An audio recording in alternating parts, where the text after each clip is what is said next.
MZ세대에서 불멍이 유행하고 있다.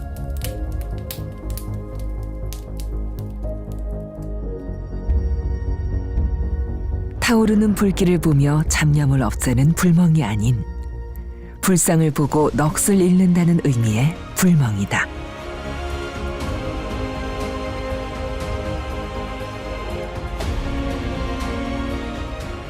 국립중앙박물관에 사유의 방이 개관한 후 생겨난 신조어다.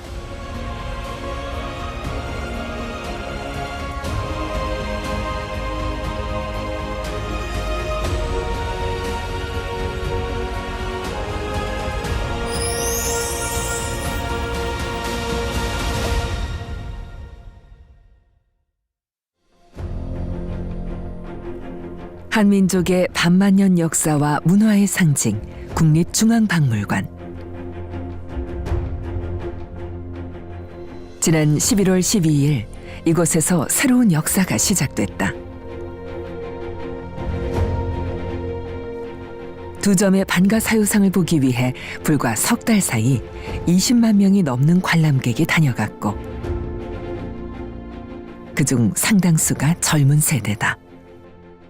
굉장히 어떻게 보면은 그 과거의 것이잖아요. 그렇기 때문에 젊은 층들이 조금 더 그 우리나라 유물을 잘 대해줬으면 좋겠다. 그분들이 그 공간에 대해서 깊이 생각을 할 수 있는 공간이었으면 좋겠다는 마음의 바람이 있었는데 실질적으로 그 젊은 분들이 굉장히 많이 오시고 그 공간에 대해서 같이 공감하시고 그런 면을 봤을 적에 저는 굉장히 기뻤습니다. 그게 사실은 이 공간이 존재하게 되는 미래 가치거든요. 연이은 찬사와 폭발적인 반응. 사유의 방은 대중의 마음을 단숨에 사로잡았다.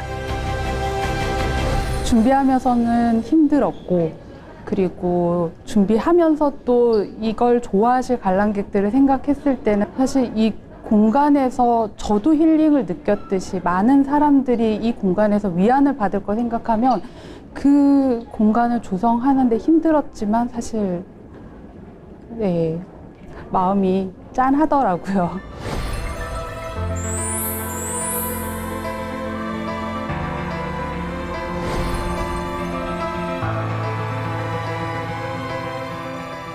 오른발을 왼쪽 무릎 위에 올린 반가부좌의 자세.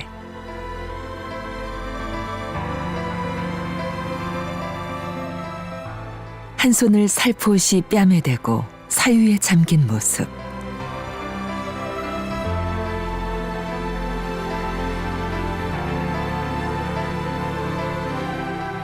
평온한 얼굴 위로 보일 듯 말 듯 신비로운 미소가 흐른다.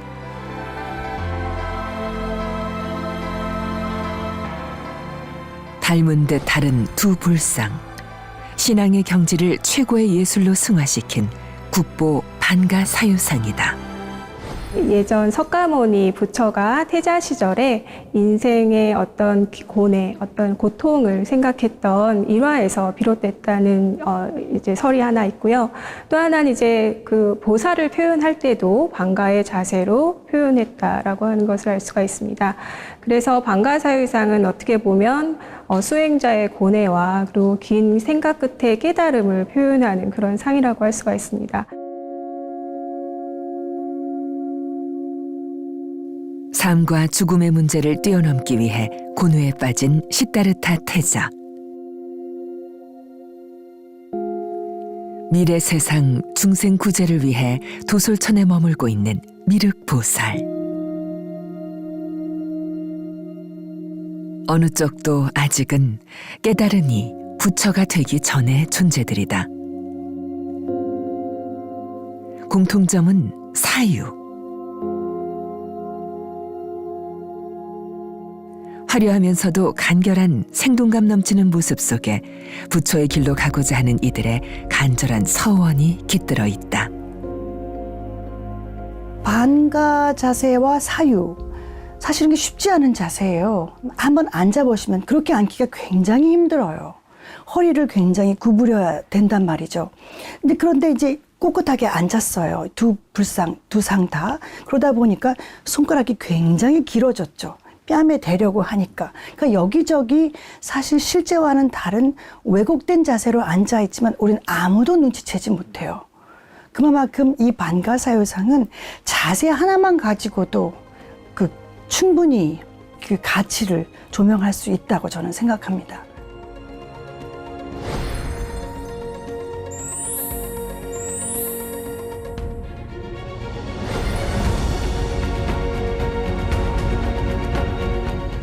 사유의 방에 들어서는 순간 사유의 여정이 시작된다. 길이 이끄는 대로 걸음을 옮기면 눈앞에 펼쳐지는 드넓은 공간. 기울어진 바닥과 벽, 천장 사이로 1400년의 시간이 별처럼 반짝이고 꽃잎처럼 흩날린다.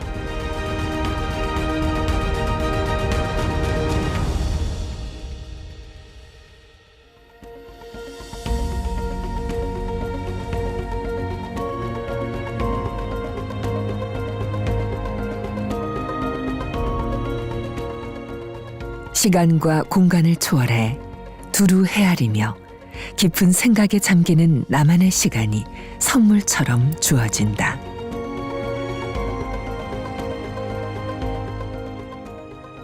공간을 기획하면서 가장 첫 번째 생각했던 것은 무엇보다도 관람객과 상의 그 사이에 유리라는 벽이 있어서 이게 반가사유상이 갖고 있는 본연의 아름다움을 제대로 전달해 주지 못했었습니다.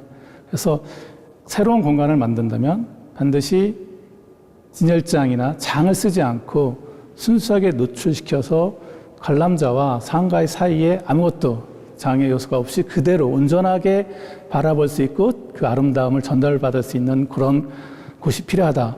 또 하나는 상에 갖고 있는 진리, 본질에 더 다가갈 수 있는 그런 세계, 그 우주관 이런 것들이 표현했으면 좋겠다. 그리고 이 공간 자체도 상 자체와 어울려져서 하나의 작품, 상도 무조건 물론 뛰어난 예술품이지만 공간 자체도 아주 뛰어난 예술품이 될 수 있는 그런 공간을 만들고 싶었습니다. 사유의 방은 두 반가사유상을 위한 공간이다.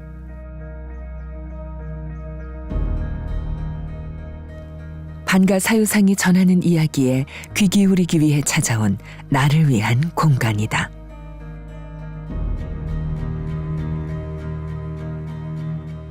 공간 자체가 사유의 문을 여는 열쇠가 되고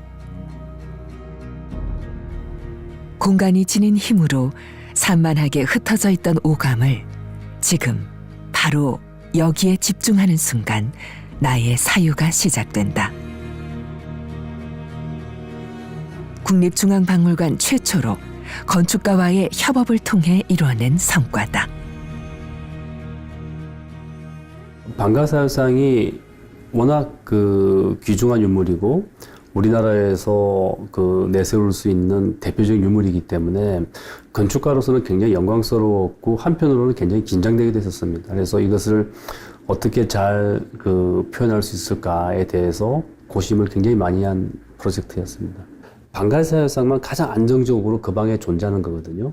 그 반가사유상을 중심에 두고 그 방이 기울어져 있고 벽도 기울어져 있고 이런 것들이 사실은 사람들의 무브먼트를 이렇게 유도하는 거거든요.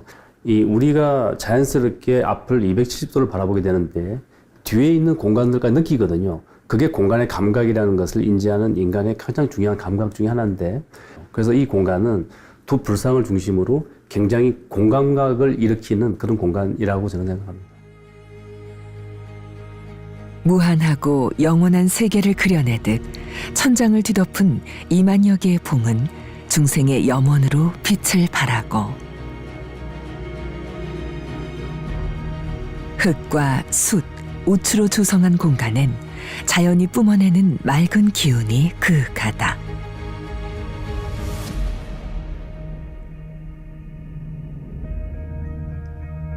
그리고 그 중심에 자리한 반가사유상.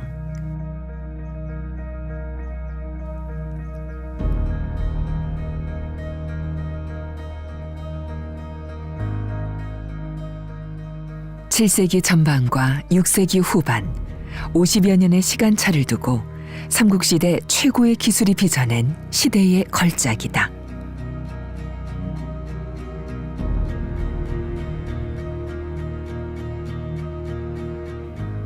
긴 세월 품어온 자애로운 미소는 두 불상이 우리에게 선사하는 최고의 위로이고 격려다. 저는 먼저 천천히 걸어가시기를 일단은 추천드립니다. 여기서는 방가사유상을 빨리 보려고 걸어가는 것이 아니라 조금은 보폭을 천천히 나의 보폭으로 몇 걸음의 코너를 돌게 되고 몇 걸음의 방가사유상을 보게 되시는지도 한번 세워보시면 좋을 것 같고요. 천천히 방가사유상의 전시대를 꼭 한 바퀴 둘러보시고 가장 뒤쪽에서 새로워진 공간을 한 번 더 느끼시면 좋으실 것 같습니다.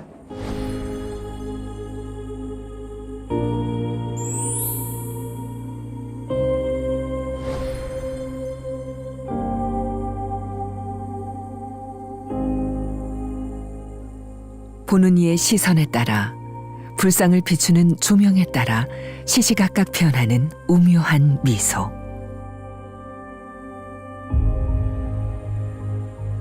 반가부자의 자세로 절묘한 조화와 균형을 두루 갖춘 아름다움의 극치.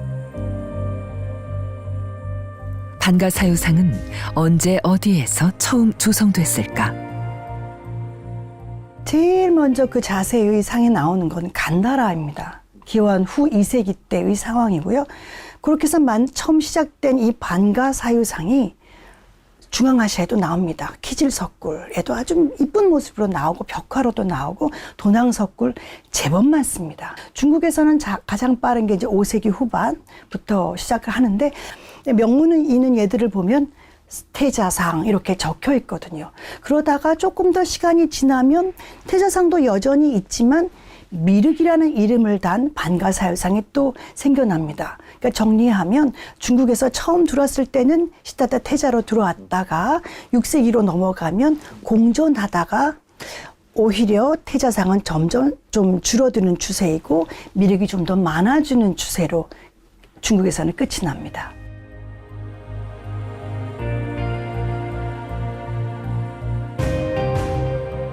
시다르타 태자의 상인지 미륵보살을 조성한 것인지 여기에 대한 의견도 분분하지만 우리의 국보 반가사유상을 한층 신비롭게 하는 요소는 누가 어떤 발언으로 제작했는지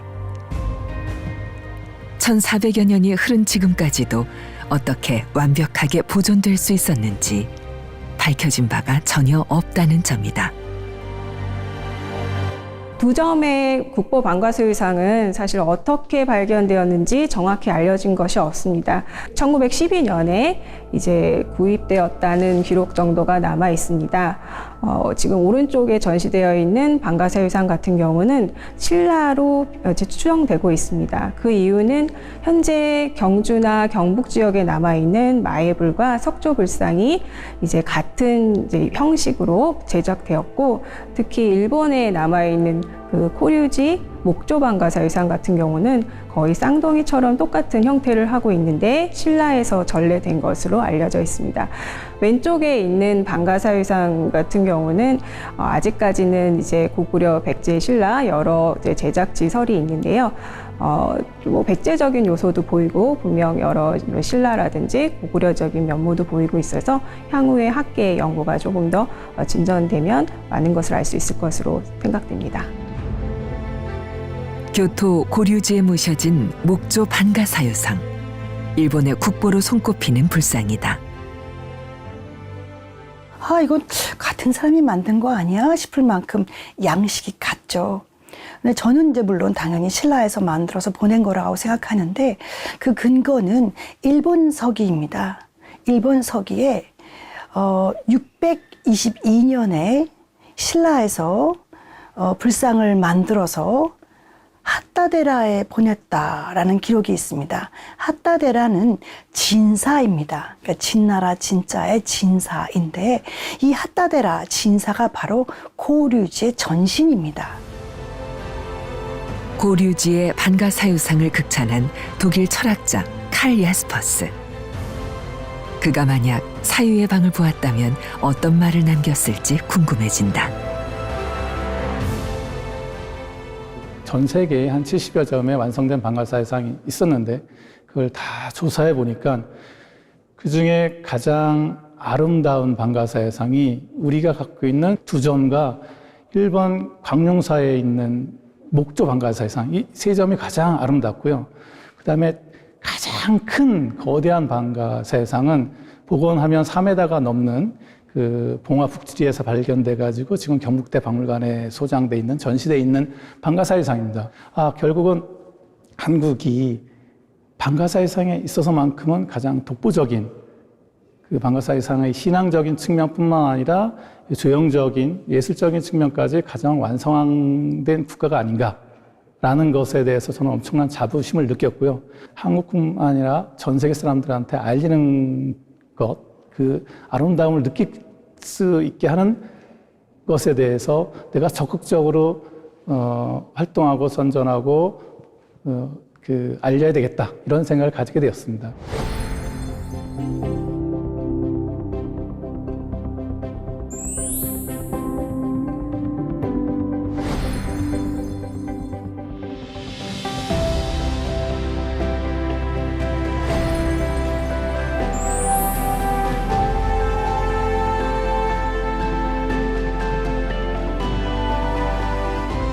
인간은 누구나 생각을 한다.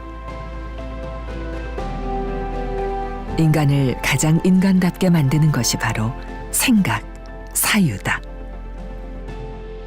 우리 국립박물관에 있는 방가사유상을 보면 이렇게 무드라를 이렇게 하고 있는데 이거 보통 우리 불교에서는 위닦가 무드라라고 그럽니다. 위닦가 무드라.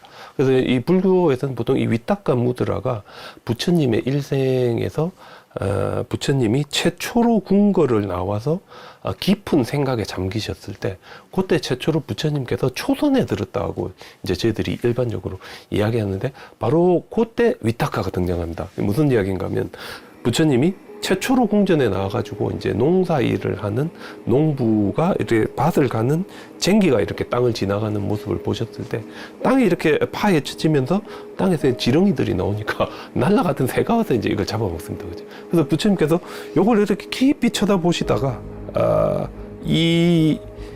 이런 현상이 왜 생겨나게 됐을까라고 깊이 이제 생각을 하시게 됐는데 저 지렁이와 저 농부와 저 새가 아무 관련이 없는데 쟁기가 지나갔을 때 땅속에 있는 아무 죄가 없는 지렁이가 세상에 나와서 저렇게 새에게 물려가서 이렇게 고통받아야 하는가. 보통 이걸 불교에서 컴패션, 자비심이라는데 부처님의 자비심이 이렇게 갑자기 솟아올라가지고 부처님을 초선으로 이끌었다. 이제 이렇게 이야기하는데 아무튼 이제 이런 생각들이 우리 방가사유상에도 똑같이 이 양면이 다 함께 있는 거 아닌가 그렇게 생각합니다. 예. 불교의 사유는 모든 번뇌를 떨쳐낸 깊은 통찰을 의미한다. 분별하는 마음까지도 놓아버린 경지. 선정에 들어 바라보는 진리의 세계다. 그 목적은 오직 하나. 중생을 고통의 바다에서 건져 올리는 자비행의 실천이다.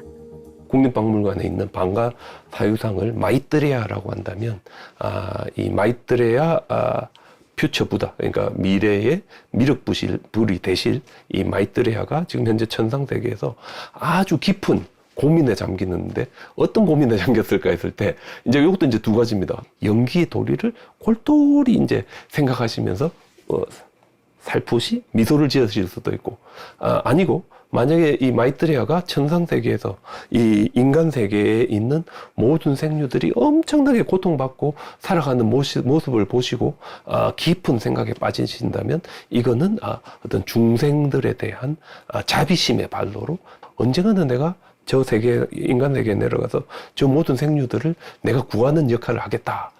아마 그런 입장에서 살짝 미소를 짓는 뭐 이제 그렇게도 볼 수 있지 않을까 그렇게 제 개인적으로는 생각합니다. 예.